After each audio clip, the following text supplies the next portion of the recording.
மாட்டிறைச்சி விவகாரத்தில் மாணவர் தாக்கப்பட்டதை கண்டித்து சென்னை ஐஐடி கல்லூரி வளாகத்தில் பேரணியாக சென்ற மாணவர்கள் ஐஐடி தலைவருடன் நடத்திய பேச்சுவார்த்தை தோல்வியில் முடிவடைந்தது.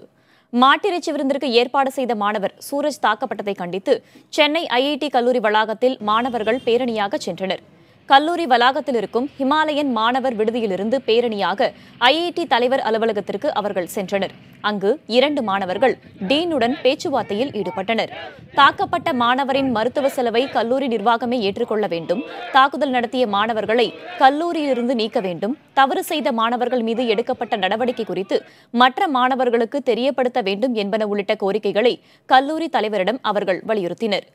மாணவர்களின் கோரிக்கைகளை கல்லூரி நிர்வாகம் ஏற்றுக்கொள்ளாததால் தொடர்ந்து போராட்டத்தில் ஈடுபடப் போவதாக மாணவர்கள் அறிவித்திருக்கின்றனர்.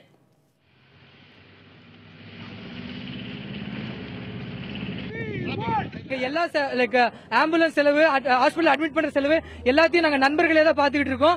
இது வரைக்கும் எங்களுக்கு எந்த நிதி உதவியும் அளிக்கவே இல்லை.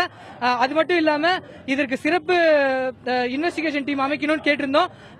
அது கூட அமைக்கல. இப்ப எங்களால வெறும் ஒரு சாதாரண டிசிப்ளினரி கமிட்டி தான் அமைக்க முடியும் அப்படின்னு சொல்லிட்டாங்க.